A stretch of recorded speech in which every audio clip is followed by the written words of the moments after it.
देखो, मान लीजिए आपके पास दो कंडक्टर्स है। ध्यान दीजिए, ये कंडक्टर ए हो गया और ये कंडक्टर बी हो गया। और शुरुआत में हमने दोनों कंडक्टर को अलग अलग रखा हुआ है। कैसे रखा हुआ है? मतलब हम दोनों कंडक्टर को कनेक्ट नहीं किए आपस में। शुरुआत में दोनों कंडक्टर अलग अलग रखे हुए हैं। अब सुनिए, आप मान लीजिए कंडक्टर ए को Q1 चार्ज देते हैं। कितना चार्ज? जिससे इसका पोटेंशियल V1 हो जाता है। और इस कंडक्टर की जो कैपेसिटेंस है वो मान लो C1 है। ठीक है, इस कंडक्टर को Q1 चार्ज देने से इसका पोटेंशियल V1 हो गया और इसकी कैपेसिटेंस यानी धारिता C1 है। वैसे ही उस कंडक्टर को आपने Q2 चार्ज दिया जिससे उसका पोटेंशियल V2 हो गया और इसकी कैपेसिटेंस कितनी है? C2। कितनी है? C2। तो आप मुझे बताइए, आप फॉर्मूला लिखेंगे तो क्या लिखते हैं? बताइए फॉर्मूला। हम लोग पढ़े हैं Q इक्वल CV, पता है आपको? Q इक्वल CV पढ़े हैं। अगर मैं इसको फर्स्ट कंडक्टर के लिए लिखूं तो क्या लिखूंगा? 1 1 1। और सेकंड के लिए लिखूं तो 2 2 2। ठीक है, अब सुनिए, अब हम क्या कर रहे हैं? ये तो हो गया जोड़ने के पहले, अभी दोनों को मैंने कनेक्ट नहीं किया है। ये तब का फोटो है जब दोनों कंडक्टर्स को मैंने कनेक्ट नहीं किया है। अब मैं कनेक्ट कर रहा हूँ, तार से दोनों कंडक्टर को कनेक्ट कर रहा हूँ। तो अगला फोटो देखते हैं क्या होगा। ठीक है, ये दोनों कंडक्टर हैं और मैं उसको कनेक्ट कर दिया वायर से। अब सब ध्यान दीजिएगा, ये देखो, कनेक्ट करने से क्या होगा पता है आपको? चार्ज फ्लो होगा। चार्ज का हमको पता है, जब दो अलग अलग पोटेंशियल वाले कंडक्टर को हम कनेक्ट करते हैं तो चार्ज हमेशा कहाँ से कहाँ जाता है? ज़्यादा पोटेंशियल वाले कंडक्टर से कम पोटेंशियल वाले कंडक्टर की ओर, ज़्यादा विभव वाले चालक से कम विभव वाले चालक की ओर। कब तक जाएगा आवेश? आवेश कब तक जाता है? जब तक दोनों में पोटेंशियल इक्वल ना हो जाए। दोनों का पोटेंशियल इक्वल ना हो जाए तब तक चार्ज फ्लो होगा एक से दूसरे में। हम यहाँ शुरुआत में ये मान के चल रहे हैं कि ए का पोटेंशियल बी के पोटेंशियल से ज़्यादा है। ए का पोटेंशियल बी के पोटेंशियल से, तो सीधी सी बात है सर, जब आप कनेक्ट करोगे तो जो ज़्यादा पोटेंशियल वाला कंडक्टर है वहाँ से चार्ज कम पोटेंशियल वाले कंडक्टर में तब तक फ्लो होगा जब तक कि दोनों का पोटेंशियल इक्वल ना हो जाए। सोचो जरा, अभी तो आप इनको Q1 Q2 चार्ज दिए हो।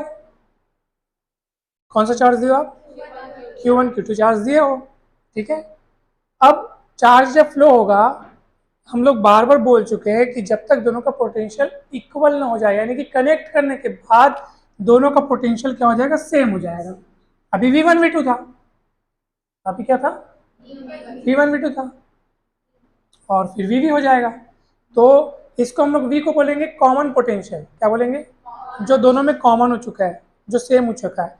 इसलिए अगर मैं लिखूं यहाँ पर कॉमन पोटेंशियल का फॉर्मूला लिखूं, कॉमन पोटेंशियल का फॉर्मूला लिखूं तो मुझे लिखना पड़ेगा कॉमन पोटेंशियल यानी उभयनिष्ठ विभव। क्या बोलेंगे हम इसको? उभयनिष्ठ विभव, यानी कि जो दोनों में कॉमन है। ठीक है, तो इसका फॉर्मूला लिखना पड़ेगा total charge, total upon total potential, sorry total charge upon total capacitance. Capacitance ये कहाँ से है सर? फॉर्मूला वही है, Q इक्वल CV तो V equal Q by C।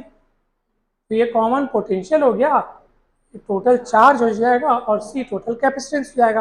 तो टोटल चार्ज कितना होगा सर? तो देखो, आपने इसको Q1 दिया था, इसको Q2 दिया था, तो टोटल चार्ज हो जाएगा Q1 प्लस Q2। उसकी कैपेसिटेंस C1 थी, इसकी कैपेसिटेंस C2 है, तो C1 प्लस C2 नहीं होगा क्या? बताओ बोला फिर। और ये कॉमन पोटेंशियल V। डाउट है क्या जी? सरल है। Q1 Q2 मान रख दो, इसका मान C1 V1 है, इसका मान C2 V2 है, ये दे दे और ये हो जाएगा C1 प्लस, ये हो गया। इस फॉर्मूले को आप याद रखना। आप बोलोगे सर ये फॉर्मूला हम लोग किस चीज़ के लिए डिराइव किए हैं? ये फॉर्मूला आपको क्या बताता है? ये फॉर्मूला आपको कॉमन पोटेंशियल की वैल्यू, कॉमन पोटेंशियल के लिए हमने ये काम किया है। कोई डाउट है क्या? यहाँ तक अभी हम जो पढ़े हैं उसको हम एक पल के लिए रिवाइज कर लेते हैं। चलिए सुनिए, सबसे पहले क्या था? हमारे पास दो कंडक्टर थे, शुरुआत में दोनों को हमने कनेक्ट नहीं किया था, अलग अलग थे। अब आप कंडक्टर ए को दे रहे हैं Q1 चार्ज जिससे उसका पोटेंशियल V1 हो गया, कंडक्टर बी को दे रहे हैं Q2 चार्ज जिससे उसका पोटेंशियल V2 हो गया। इसकी कैपेसिटेंस C1 है, इसकी कैपेसिटेंस C2 है। कनेक्ट करने के बाद चार्ज ज़्यादा पोटेंशियल वाले से कम पोटेंशियल वाले की ओर चार्ज कब तक फ्लो होगा? जब तक कि दोनों का पोटेंशियल बराबर ना हो जाए। हमने शुरू में मान लिया था कि ए का पोटेंशियल ज़्यादा है बी के पोटेंशियल से, V1 ग्रेटर देन V2, इसलिए ए से बी की ओर चार्ज फ्लो होगा। फिर पोटेंशियल जब इक्वल हो जाएगा, पोटेंशियल कितना हो गया? दोनों का इक्वल हो गया मतलब VV हो गया। पहले वो V1 V2 था, पहले दोनों का पोटेंशियल अलग अलग था, अब दोनों का पोटेंशियल सेम हो गया, एक जैसा हो गया है। एक जैसे को हम लोग क्या बोलते हैं? कॉमन पोटेंशियल, उभयनिष्ठ विभव। तो उभयनिष्ठ विभव यानी कॉमन पोटेंशियल के लिए हम क्या करेंगे? Total charge upon total capacitance लिखेंगे, ठीक है। Total charge upon total capacitance, तो टोटल चार्ज कितना हो जाएगा? उसको Q1 दिए थे, इसको Q2 दिए थे। Total charge total capacitance Q1 Q2 की वैल्यू रख दो, C1 V1 और C2 V2 फिक्स, ठीक है। बढ़िया, आगे चलिए।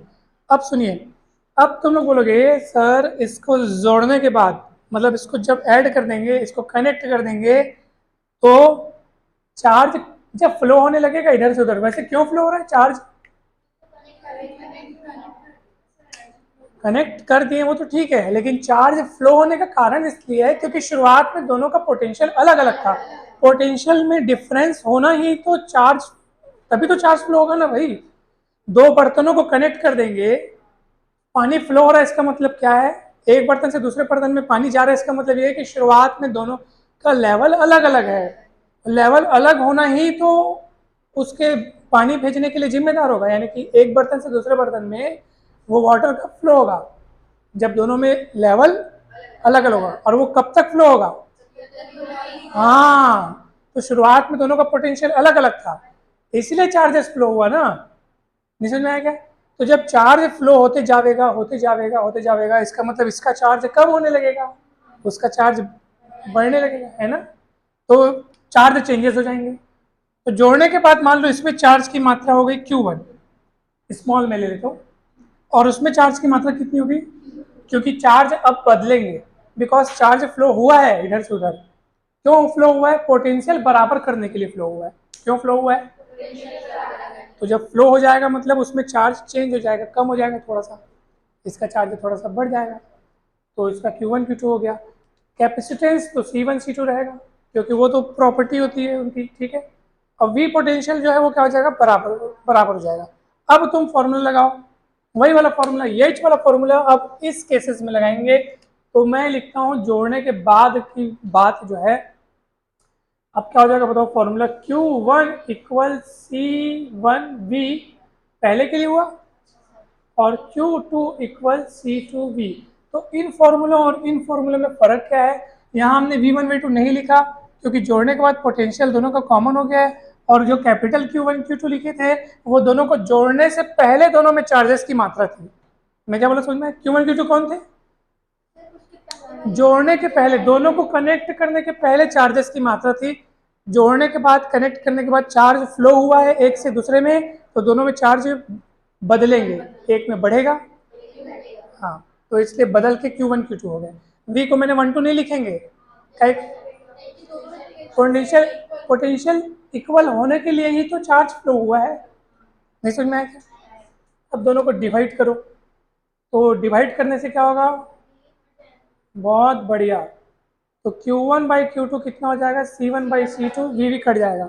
ये आपको क्या बताता है सर? ये आपको इसका कंक्लूजन क्या है? ये जो आपने प्रूफ किया है वो आपको क्या बताता है? तो ये बताता है कि जब दोनों कंडक्टर्स को कनेक्ट कर दिया जाता है, दोनों कंडक्टर्स को तो कनेक्ट कर लेने के बाद उनमें जो चार्जेस की मात्राएं हैं, चार्जेस की, वो उनके कैपेसिटेंस के हिसाब से बढ़ जाती है, यानी कैपेसिटेंस का रेशियो के हिसाब से चार्ज का रेशियो बन जाता है। यानी जिसमें जितना कैपेसिटेंस होगा वो उतना ज़्यादा चार्ज रख सकेगा, सीधी सी बात है। नहीं समझ में आएगा? आपको यही लिखना है कि दोनों जोड़ने के बाद, कनेक्ट करने के बाद दोनों कंडक्टर्स में चार्जेस का रेशियो उनके कैपेसिटेंस के रेशियो के इक्वल होता है। क्लियर है? समझ में? दोनों को कनेक्ट करने के बाद जब पोटेंशियल कॉमन हो जावे तो दोनों कंडक्टर्स में चार्जेस का रेशियो उनके कैपेसिटेंस के रेशियो के बराबर होता है। रेशियो अर्थात अनुपात। अगर मैं इस लाइन को पूर्णतः हिंदी में व्यक्त करना चाहूँ तो मैं कुछ इस तरीके से बोलूँगा कि दोनों चालकों को जोड़ने के बाद, है ना, जोड़ने के बाद जब उसमें उभयनिष्ठ विभव, मतलब जब उसमें विभव उभयनिष्ठ हो जाए तो उनमें आवेशों की मात्राओं का अनुपात उनके धारिताओं के अनुपात के बराबर होता है। आवेश की मात्राओं का अनुपात धारिताओं के अनुपात के बराबर होता है। धारिताओं के अनुपात के बराबर होता है ना, धारिताओं के अनुपात के बराबर होता है। ये कैसे लगा? बढ़िया है। टॉपिक काफी आसान है। अभी ये टॉपिक समाप्त नहीं हुआ है, अभी टॉपिक समाप्त नहीं हुआ है, अभी कहानी बाकी है। अच्छा ये हो गया क्या? हाँ चलो अगला, हाँ ठीक है, ओके। वो एक्चुअली मैं सोच रहा था इससे इसके बाद वाला भी इसमें जुड़ा हुआ है करके। इसमें जुड़ा हुआ है क्या?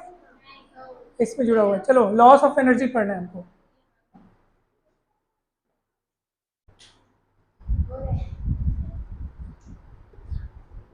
देखो अब हम देखना चाह रहे हैं कि जब दोनों कंडक्टर्स को हम कनेक्ट करते हैं, ठीक है, तो इतना तो आपने सीखा कि सर कनेक्ट करने के बाद चार्ज ज़्यादा पोटेंशियल वाले से कम पोटेंशियल वाले की ओर जाएगा जब तक दोनों का पोटेंशियल इक्वल ना हो जाए। इतनी बातें हमने सीख ली।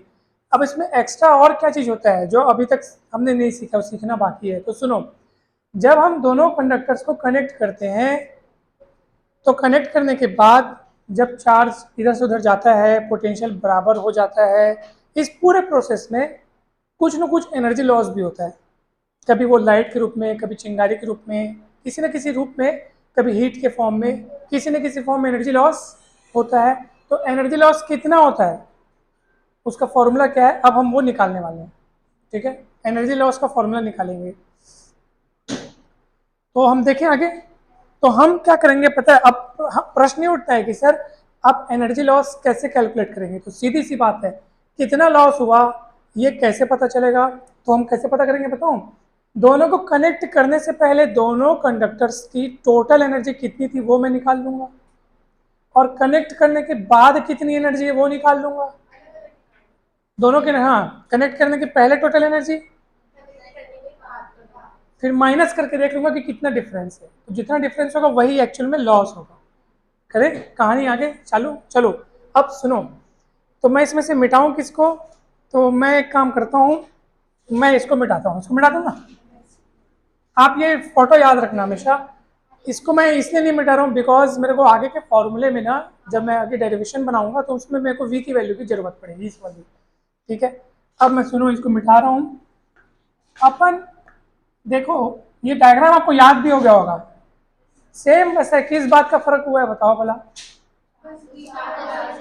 v कॉमन हुआ है, और v कॉमन होने से चार्जेस की मात्राएं बदली हैं। ठीक है, तो सुनो, अब मेरी बात सुनो। चलिए, हमारे पास जोड़ने से पहले कंडक्टर ए और कंडक्टर बी थे, है ना? और हाँ,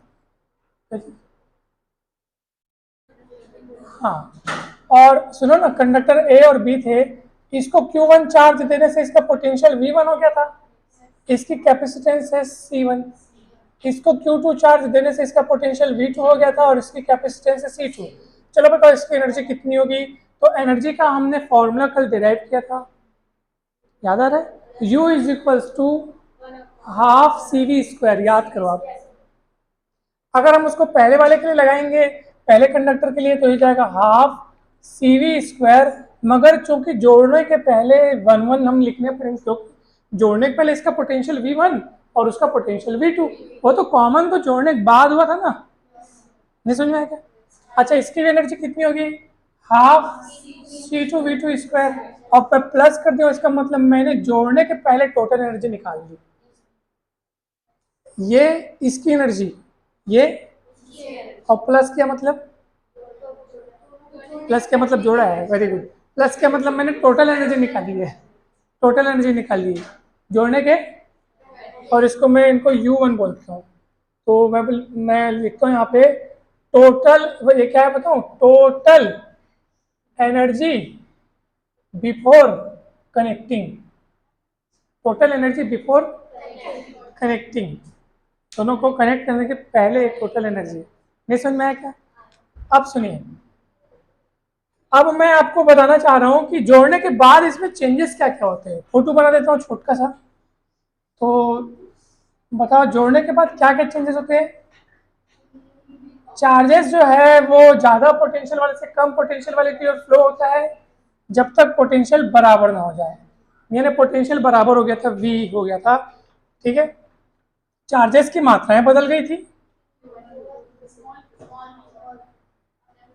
और C1 C2 इनके कैपेसिटेंस थे, ठीक है।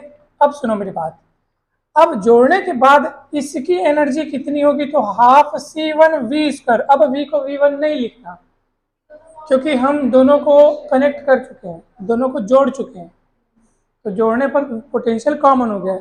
तो देख लो आप, इस फॉर्मूले और इस फॉर्मूले में ज़्यादा फर्क नहीं है सर, उसमें V1 था, इसमें V है, क्लियर है। और वैसे इसमें क्या होगा बताओ, हाफ C2V²। नहीं समझ में आया क्या? 1-2 का खेल खत्म जोड़ने के बाद, और प्लस करूंगा इसका मतलब मैं जोड़ने के बाद टोटल एनर्जी लिख रहा हूं, और इसको मैं नाम दिया U2, क्लियर है, विदाउट। अगर मैं यहां से, आप सब ध्यान देंगे तो मैं हाफ ऑफ कॉमन निकाल लेता हूं, V² भी निकल जाएगा, चलो V² को मैं इस तरफ निकाल लेता हूं, तो अंदर C1+C2 बचेगा। डाउट है क्या? अब चलिए, अब हमको पता करना है सर कि ये जोड़ने के पहले कुल ऊर्जा, ये जोड़ने के बाद की कुल ऊर्जा, अब ऊर्जा में हानि कितनी हो गई उसको अगर निकालना चाहेंगे तो हम क्या करेंगे, माइनस करेंगे, है ना। ये energy before connecting, energy after connecting. तो अगर हमको if we want to find the loss, energy loss, then what we have to do here, we have to subtract this equation from this equation, this equation from this equation, yes. U1 में से U2 को minus करना पड़ेगा, क्योंकि जोड़ने के पहले energy ज्यादा थी। लॉस होने का मतलब क्या है, हाँ एनर्जी कम हो रही है, तो कम हो रही है उसको पता करने के लिए आपको ज्यादा वाले में से कम वाले को घटाना पड़ेगा, तो U1 में से U2 को माइनस करना पड़ेगा, एनर्जी लॉस मिल जाएगा। बहुत बढ़िया, इसमें हाँ निकल सकता है, लो ना छोड़ो ना, आगे निकाल लेंगे ना, फोटो बना दिया नीचे, चलेगा, आगे बढ़े। चलिए सबको मैं मिटाता हूँ, ये वाला इक्वेशन का बस काम है, ओके। तो एनर्जी लॉस कितना होगा, एनर्जी लॉस, इसके बीच की थ्योरीज आपको लिखनी है प्रॉपरली।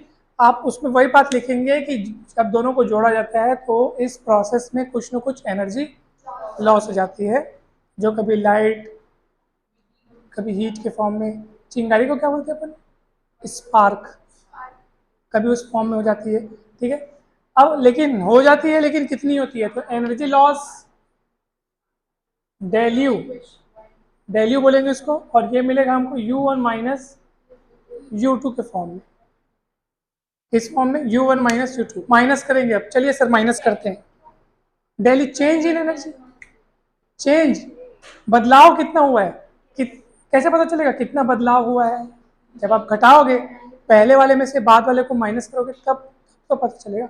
तो ये हुआ है एनर्जी लॉस, भाई चेंज मतलब एनर्जी लॉस, कितना बदलाव आया, कितना फर्क आ गया, कितना फर्क आ गया। चलो ए भैया, बात बहुत करते हैं लोग, माइनस करो इसको, चलो पहले U1 की वैल्यू रखो, हाफ C1V1², हाफ C2V2², ये अपना क्या हुआ, U1 का वैल्यू हुआ,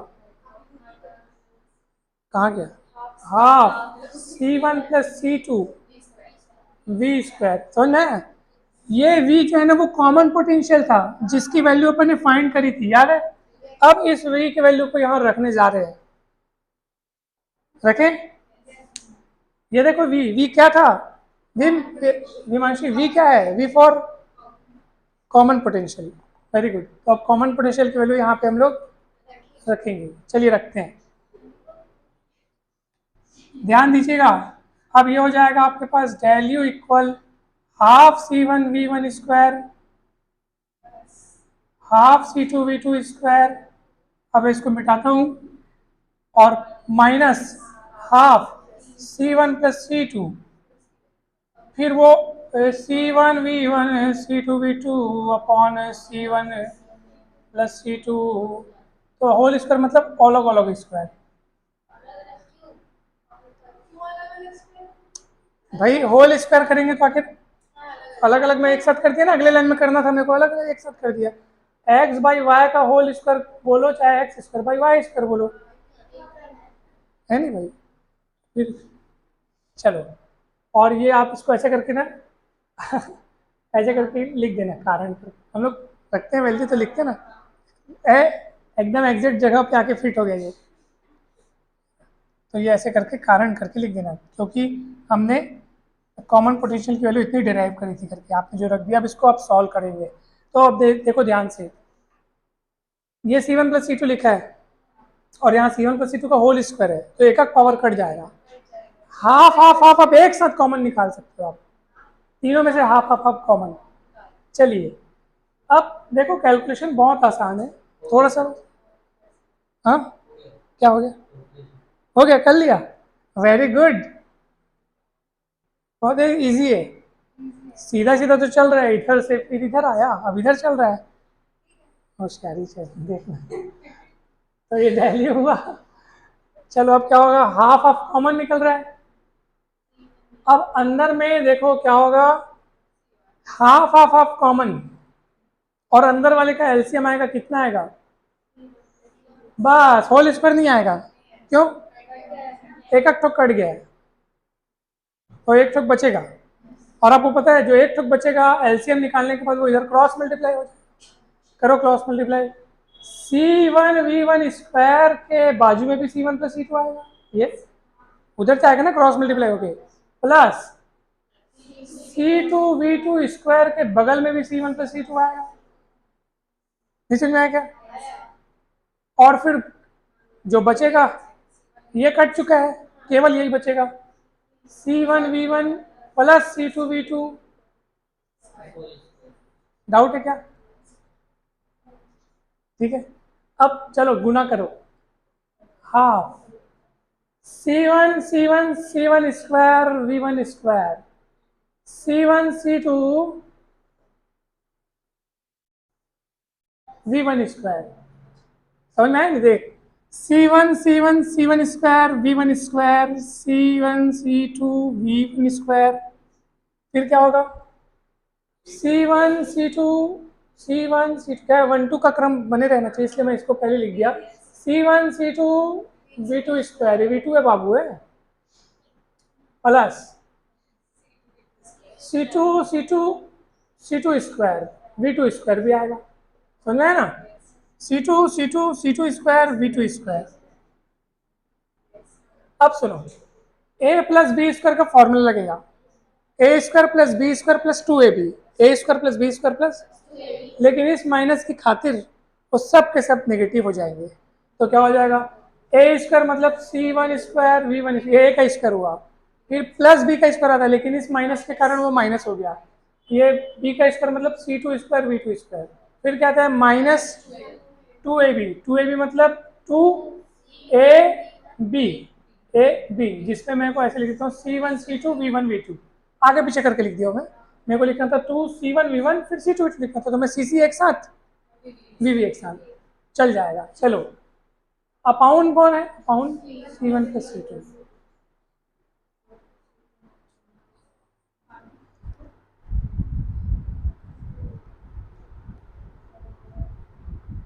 ठीक है, कोई डाउट है क्या बताइए, नहीं है डाउट, ओके चलिए, अब आप देख रहे हैं यहाँ पे कि एकदम आसानी से ये कट गया, देखो ये यहाँ पे प्लस में, वही यहाँ पे माइनस में, फट से कटेगा एकदम, ये देखो C2V2 square C2V2 square C2 square और V2 square C2 square V2 square plus में यहाँ माइनस में, एकदम फट से कटेगा।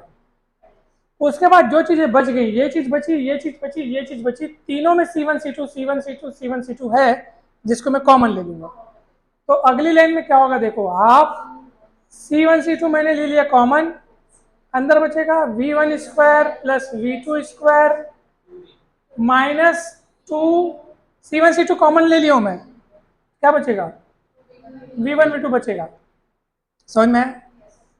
और अपॉन में C1 प्लस C2, ठीक है, हाफ C1 C2। हाँ फिर से बताऊं, डाउट है क्या? देख लो क्या क्या हुआ, बताओ तो बोला मैंने क्या किया यहाँ पे, इसको गुणा किया, वो समझ में आया था कि नहीं बताया था? ये गुणा किए, ये आ गया C1 square V1 square, C1 C2 V1 square, C1 C2 V2 square, C2 V2 square, a plus b whole square, a square plus B square plus 2ab होना था, लेकिन इस माइनस के वजह से मैंने सबका साइन बदल दिया। उसके बाद मैंने देखा कि C1 square V1 square minus में C1 square V1 square cut गया, C2 square V2 square minus C2 square V2 square cut गया।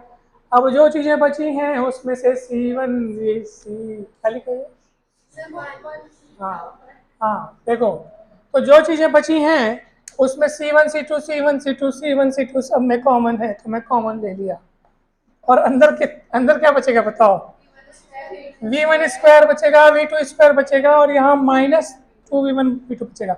और अगर आप इसको एकदम गौर से देखोगे, कितने गौर से, तो ये आपको A square plus B square minus 2ab का फॉर्मूला दिख रहा है, अपनी अंतरात्मा में इसको a मानो और इसको b मानो, तो A square plus B square minus 2ab क्या होता है, a माइनस बी का whole square upon C1 plus C2। समझ में आया?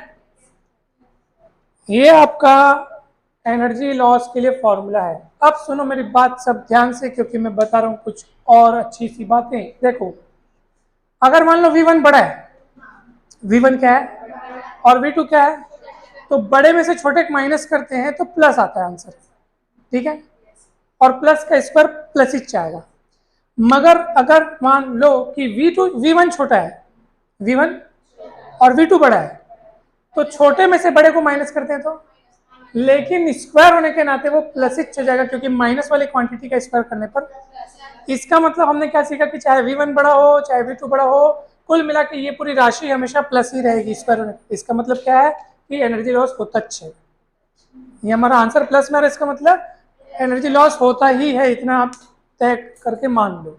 जब भी दोनों कंडक्टर्स को ऐड करते हैं, जोड़ते हैं, कनेक्ट करते हैं, तो एनर्जी लॉस होता ही है, ठीक है। तो ये डेरिवेशन आपका फुल तरीके से एकदम कंप्लीट हो गया। तो ये एनर्जी लॉस कभी हीट, कभी लाइट के रूप में, कभी साउंड के रूप में भी हो जाता है, तो ठीक है, कंप्लीट डेरिवेशन है, आप इसको अच्छे समझ लो, काफ़ी इंपॉर्टेंट है एग्जाम के लिए, आप इसको लिख के ट्राई करना।